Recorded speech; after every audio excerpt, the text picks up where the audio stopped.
How come I can't find the Raw number?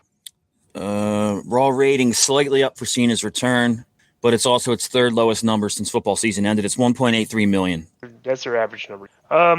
Interesting too, because they had a big angle on this show. It says there was a strong hour, especially in the 18 to 34 demo. Strong third hour because of Cena, is what it says.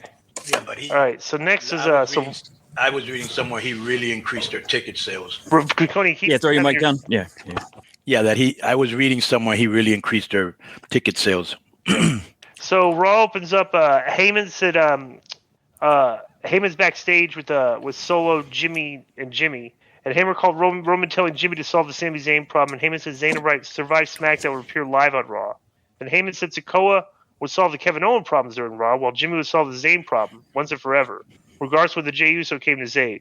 And once the brothers walked away, Roman pulled out his phone and instructed it to call Reigns. So we start with Kevin versus Solo. They go 11 minutes. Jimmy breaks it up for the DQ. A good match. Solo is they're keeping Solo very strong. Yeah. And so Jimmy and Sikoa brought Owens to ringside and placed him on the broadcast table. And Sikoa went to the timekeeper's table and set up for a move as Sami Zayn ran out and attacked Jimmy. And Sikoa dropped down to go for Zayn, who ran him in the ring post. And Zayn grabbed a chair and ran off Jimmy and Sikoa. The Zayn entered the ring and looked at Roman, who was seated in the corner. Looked at Owens, who was seated in the corner. And Zayn dropped the chair and offered a hand to Owens, who opted to just roll out of the ring rather than accept Zayn's gesture. What'd you think of it? Yeah, I love it because they're not giving you what you want when you want, and they're just reeling you in. Sikoa and Owens have come a similar style. Just very physical. Yeah, but Sikoa, because Owens obviously is a much better worker, but Sikoa is still new. That guy's gonna be just like all the Polynesians. He'll turn out being a great worker. I just love the stuff between Sammy and KO. Well, again, according to Meltzer, after WrestleMania and stuff, they're going to slot Sikoa in possibly for a feud with Reigns, which is why they're keeping him unbeaten. I mean, well, he lost by DQ, but you know what I mean. He hasn't been pinned or submitted. So Lashley was backstage and told Bray Wyatt he's tired of the kids' games and said he went to SmackDown to face him man-to-man, and lastly asked what it would take for Wyatt to face him like a man, and the Wyatt logo flashed on the screen. So more boring from this angle for me. Byron Sexton interviewed Carmella. Well, let me just say this real quick. Yeah. This was weak and did nothing to interest me.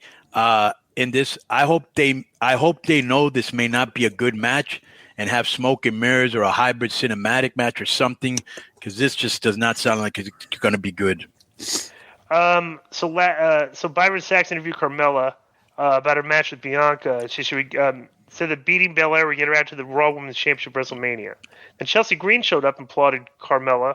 And Green suggested they complain to Adam Pearce's manager. They complained to Adam Pearce's manager to get the match changed after Carmella beat Belair, and they scolded Saxton for still being there. Chelsea Green is really hot. You notice that? Some magazine voted her the sexiest. Like some magazine in the UK, did you see this? Yeah. Voted her like the sexiest woman or something like that. Mm-hmm. Yeah, it's interesting. So good to Matt Cardona there. Bianca Belair versus Carmella. When Belair mounted Carmella in the corner and threw punches. Then Green ran in, and Belair ended up chasing her ringside and tossed her over the barricade. And when Belair returned to the ring, Carmella rolled her up for a near fall, and Belair came right back with the KOD and the pin. And after the match, Green attacked Belair from behind, and Asuka's entrance music played. She headed the ring in non-wrestling attire minus some makeup. Then once in the ring, she sprayed the mist in the face of Green while Carmella ducked out of the way. Asuka looked down at Belair and nodded at her while Asuka champ broke out, and Belair nodded back and smiled before getting back to her feet. I don't know why the green mist is necessary for Asuka. She looks attractive without all this face paint and the mist in the mouth and stuff. It's kind of weird how they try to make her ugly. It's very strange to me, Go ahead. You got any comments? No, I just thought this match was okay. No, it wasn't good, wasn't bad. There was a couple clumsy moments, but this is another match, bro. This is not, like when I look at the Cena match, when I look at the Cena with Theory, or I look at the, Miz and what's this guy's name, Paul. Those are all matches that I want to see. Bro, they've done nothing, and I do mean nothing, to make me want to see this match. So basically a babyface came into the ring and helped another babyface out. Gee, wow, so what? Man, you got to get some heat. Maybe if one of them would have made a mistake and hit the other one and they start punching each other and they get separated, do something. This was awkward. Asuka just standing there with the blue mist coming out of her mouth, just like last week, looking at EST and looking at the WrestleMania sign. That did nothing for me. So backstage, Sami Zayn approached Owens and told me he didn't know what else he could do, say, or do, but the bloodline is just too much for one man. Zayn said they didn't need to be the best friends again or ride together or even team up, but the only way they could take out the bloodline was to work together. And Zayn asked Owens to listen to him because he's in the bloodline, and Owens said he definitely remembers Zayn being in the bloodline. He said he's fought them for 8 months, and Owens said he and Zayn might be able to take them down, but he didn't want to do it with Zayn. Owens suggested Zayn go back and apologize to Reigns and stroke his ego. Owens said Reigns would probably forgive him, and Owens said he didn't care what Zayn did, he just wanted to be left out of it. A dejected Zayn walked away. I like this is because it's true to the characters here, because Sami made this problem himself. Not only that, it's believable dialogue. It isn't wrestling. Right. It isn't wrestling dialogue. It's believable dialogue, and I like that. What would you guys do to ultimately push Kevin over the line where he's going to come out and save Sammy or decide to team with him? There's a million things you can do, Joe. Yeah, what I'm saying. Just like a vicious beating and he can't take it anymore. There are a million things you can do, bro. So the Miz was in the ring and he assumed people were wondering why he would be in the ring after what Rollins did to him the week before. He said he's preparing for his role as the host of WrestleMania, so he'd moderate the segment coming up. Logan Paul was introduced by The Miz, and Paul made his entrance, and Miz was waiting with a handshake offer, but Paul walked right past him and then went to the ropes and posed. Seth made his entrance, the fans chanted with his theme song, and Miz did the "when my hand goes up, your mouth goes shut" routine, but failed to get them to stop chanting the Rollins theme. The Miz told him they were living up to the Massachusetts stereotype of Pete Obnoxious. And this was pretty funny. Logan Paul told the crowd that the segment had a time limit, so they just shut up. That was great. And they got even madder. Yeah. So the fans Bro, he's incredible. That guy's great. Incredible. Yeah. He is must-see TV on this show. Yeah. So Rollins mockingly said Paul was gracing everyone with his presence, and the crowd booed Paul. Then Rollins introduced himself to Paul, said he knows who Rollins is. You're the clown that I dumped at Royal Rumble, Paul said. Paul so boastfully stomped Rollins at Elimination Chamber, said he accomplished in 1 year what Rollins did in 20, and he's better at Rollins' job than Rollins did. Miz said he wasn't taking sides, but Paul made some good points. The crowd chanted "you Logan" and seemed to be turned. they muted a little bit, but Rollins said Paul made good points, but none explained why we don't like you. We don't like you because you're scum of the earth, Rollins said. You're a coward, you're a troll, you're a fraud. You're a human dumpster fire, and we don't want you in our house. The crowd popped for it. Rollins said the time for talk was over and it was time to fight. Then Rollins dropped the mic and Paul struck a fighting stance. Then Miz calmed them down, said if his job is to moderate and make sure they don't fight. Then Paul said he would fight Rollins if he wanted to, but then said he wouldn't. Paul said he doesn't fight for free and labeled himself a premium act. Then Paul said if the stage was bigger, the money was bigger, and somewhere there was more star power, he would consider it. And he looked at the WrestleMania sign. And Rollins asked Miz if he could go backstage and make it happen. Rollins threw Miz out of the ring, and Paul caught Rollins with a kick and the Miz with the stomp, and the Rollins backball in the corner, but Miz returned, and Rollins turned his attention to Miz and super kicked him, but then he turned into a knockout punch from Paul, and he knocked him out. And hey, buddy, when you wake up, let me know about WrestleMania, Paul said, while Rollins stayed down. And one more thing, bye-bye. This guy good heat. What'd you think of this? Yeah, unlike the woman, this made me interested. This was done correctly. I love how the crowd continued to sing Rollins' song, pissing this guy off until he finally told them they had a time limit, which pissed him even off more. I like how they were trading insults while Miz stirred up. And, bro, that punch he threw looked incredible, and the cell looked ridiculous. Yeah. That was great. That was great TV. So this was funny. And this, to me, is like they're finally making Mustafa Ali kind of interesting. Right. Because Omos made his entrance to MVP for his match against Dolphin. They showed earlier in the day, not earlier today, but Mustafa Ali was shown in the front row wearing neon green and cheering wildly for Ziggler while holding a Go Dolph Go sign. And footage here from earlier of Ali informing Ziggler that he got him a match with Omos, and Omos squashes him in 1 minute here. And after the match, MVP joined Omos in the ring, and MVP said Omos is the only hype he needs, and said Lesnar should never put his hands on him. And MVP claimed that Omos would tame the beast at WrestleMania. What'd you think of this? I think the thing with Ali was entertaining, and they got something there if they continue to, you know what I'm saying, going down that path. But, almost there's a squash match meant nothing. It doesn't make almost any tougher or better, or doesn't make me want to see that match anymore.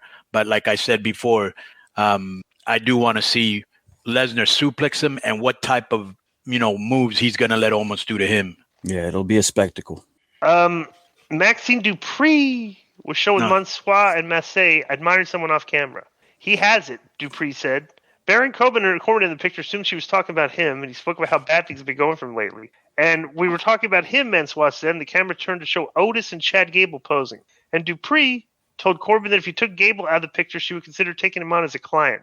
Corbin told her to consider it done. All right. This didn't make it to Hulu, so what'd you think of this? I didn't see this. What happened? Oh, Gable actually won a match, Right. which I couldn't believe. So I don't know if they're giving Corbin another losing streak. But that I was pretty surprised that he won. Right. So next is first of all, that's later on, by the way. You're getting ahead of ourselves here. My bad. Yeah. So backstage, Paul Heyman told Jimmy that he's the one that will take out Sami Zayn and solve the Sami Zayn problem. And Heyman said Jimmy's the one who will make sure that Roman Reigns never has to hear the name Sami again. And Heyman reminded Jimmy that he had it until the end of the week to bring Jey Uso back to the bloodline. And Heyman said that didn't happen. Reigns is going to blame Jimmy. All right. So then do Finn Balor against Johnny Gargano. Dexter Lumis was involved in here. So he went up top for his finisher, and Edge's music played, and Priest and Ripley walked to the stage and cut him up, and Edge showed up at ringside and shoved Balor off the top rope. And Gargano hit the final beat DDT and scored the win. So they give a win here to Johnny Gargano, and after the match, Lumis took out Priest, but the cameras missed it.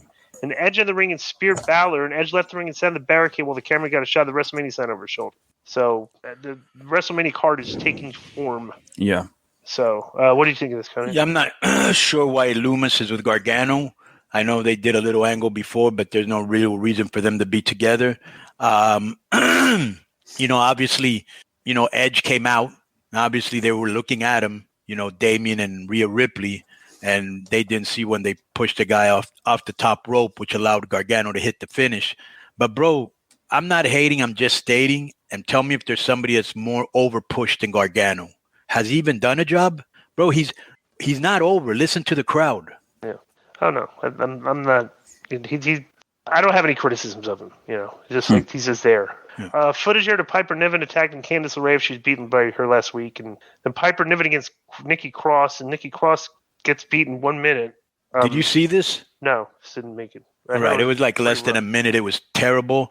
The finish, the match was too short to even mean anything, but the finish, which is the most important part to me of the match, they f***ed it up somehow, and like this girl, Nikki Cross, landed on Piper's face.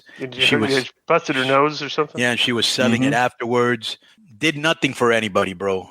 The women, why can't they write storyline like they do for the men for the women? They're just there. They mean nothing. It seems like the only person they care about, if it's Charlotte or Becky, that's about it, kind of.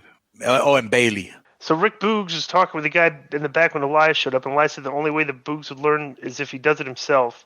Elias told Boogs, go tell the guy in the background that I want to fight you, and Boogs approached Bronson Reed, who then told Elias he would fight him next week, and Elias was upset with Boogs and told him he had a lot to learn. That was hilarious. Did you see that? I didn't see this. Because he tells go tell Bronson Reed I want to fight him, right? I want to fight you. And so he goes over and he goes, hey, what's this guy? Elias wants to fight you. So next is so Cena comes in and Theory comes in. We have a face-off here. Cena basically said, he goes, we don't care about you. He says, because they don't believe Theory. He said they don't believe Theory because Theory doesn't believe Theory. Cena says he wasn't talking for a high place. He pointed to a fan sign that read, Austin Theory is a John Cena wannabe. They showed the sign in the crowd. Cena said that he was Theory's Ghost of Christmas Future. And Cena said Theory's in the ruthless aggression phase, which Cena said nearly got him fired. Cena said it was a great opportunity, but he didn't believe in himself. And Cena said Theory has been given opportunities, but he has no heart or soul. Said the fans were out of respect because he and the fans have been yelling back and forth for 20 years and having a good time. And Cena said the fans were there because they believe. They don't believe in you, Cena repeated.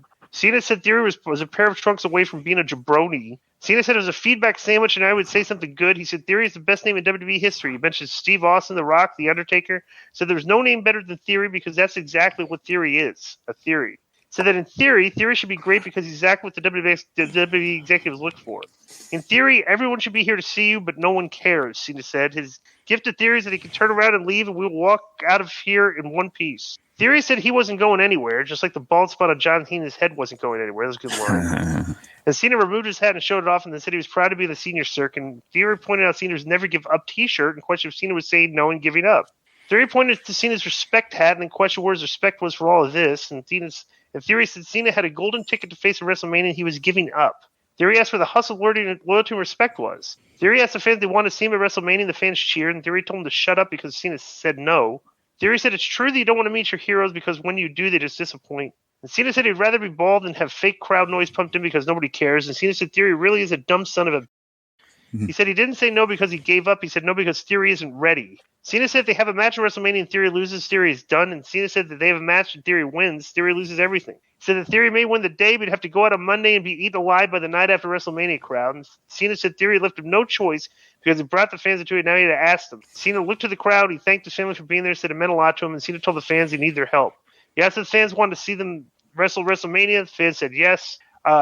And basically, I wish you luck, dude, because you're going to need it. And Cena said you don't have it here. He pointed to Theory's head, heart, and Cena told Theory he really needs to work on that last bit. And he just left his. Then Cody came out and shook hands with Cena and hugged him. So I didn't understand what was the purpose of that. I don't know either. So Didn't say anything. He didn't do anything. I know. That was kind of weird. Cena Cody, put right? Cody over. Yeah, it's probably just Like, figure, coming out and him and hugging him. What'd you figure a way to think of give him the What'd rub you or think of the whatever. segment? What rub is he giving him? The John Cena rub. I don't know, the star rub. Is that the same rub you do when you to his poster? Nothing. Similar. Bro, Cena murked this guy. I mean, he just went all in on him, and he's mega over compared to before. Remember when he was getting booed every week, just like Roman? Just shows the difference in audiences and everything. He basically told the guy he wasn't interested because he hasn't earned the right yet, and just ran him down. I like when Theory, made fun of Cena's bald spot, and he was with typical self-deprecating humor. He showed it off. This was very well done. It piqued my interest also. So then they go on backstage. Kathy Kelly caught up with Sammy, who said everything Owen said was right, and he said that Jimmy Uso was the guy who had his back and I was supposed to put an end to him. Zayn said tonight wouldn't be Jimmy's night. Then Chad Gable beats Baron Corbin in 2 minutes. And so then... Bro, I was reading on Twitter today that Gable had not won a match since November. Wow. December, January, February, March, 4 months or 3.5, depending when it happened, 3.5 months. I did like when Gable hit him with that rolling German suplex. That looked awesome. But I was surprised that he won, and I just think, like I said before, I think Otis is going on another losing streak. So next is such Lita and Becky come out. They cut a promo. They introduce Trish Stratus. They cut a promo. The heels come out. They this was lame. I just felt that the damage control comes out. They got face to face with Lita, Trish, and Becky, and they had a little skirmish here at the end, and the heels tumbled to ringside. And this was completely not interested. I was not interested in this at all. So, can you comment on this? Yeah, bro. Like I've said before, there's the damage control, straight up crickets inside of a tumbleweed. You know what I'm saying? And they got no heat. Nobody cares about them. Bailey, for some reason, her promos have really slid since she's been with this faction. This was kind of rough. Even the baby faces, this was not a good segment. So then they do the main event, and basically Sammy versus Jimmy. Jay comes out at the end and stands on the announcer's table that distracts Jimmy. But he deducted a haluva kick, but Zayn rolled him up anyway and got the win. Zayn rolled a ringside and smiled while dejected Jimmy sat inside the ring, and Zayn played to the crowd and fans cheered. Jay entered the ring while Jimmy got to his feet, and Jay reached out and put his hands on Jimmy's shoulders. Jimmy spoke to Jay, who grabbed Jimmy's shirt over his heart and made a fist. Jay looked emotional. He's let go of his brother's shirt and walked past him. Then Jay looked back at Jimmy, then left the ring. And then Jay and Zayn came face to face at ringside. Then Jay hugged to surprise Zayn, and the live crowd cheered. Then Zayn got fired up, and Zayn and Jay looked back at Jimmy, who dropped to one knee. Then Jay and Sammy held up their index fingers. It's not too late, Jimmy. It's not too late, Zayn said. And the crowd chanted, holy shit, this. Suddenly, Jay super kicked Zayn, and Jimmy went from somber to smile in the ring, and they brought him in the ring, and they beat him up. And then Cody ran off the heels at the end. But they got good heat on Sammy, and Jay turns on Sami Zayn. What do you think of this? First of all, I actually watched this match, and I thought it was great. Zayn's so underrated, and so's Uso. And yeah, bro, that was great. When he hugged them, and you thought they were friends, and the people were going crazy, and ole, and all that. And then he super kicked them, and then they beat the fuck out of him. Very well done, because I think he was actually grabbing him by the beard, which I liked. He was grabbing him by the beard and screaming at him, "We're family, you can't break up family," whatever he was saying. But which makes sense. That's his family. You're just his boy, Yep. And so now, due to the ending, they can have Cody and Sammy versus the Usos, whether it's Friday or next Monday. So that's a good main event. Cody, huh? They're doing Cody and Sammy against. I'm just saying that's what it looks like. Yeah, that'll be good for either show. Yeah. All right. So that's been our SmackDown review.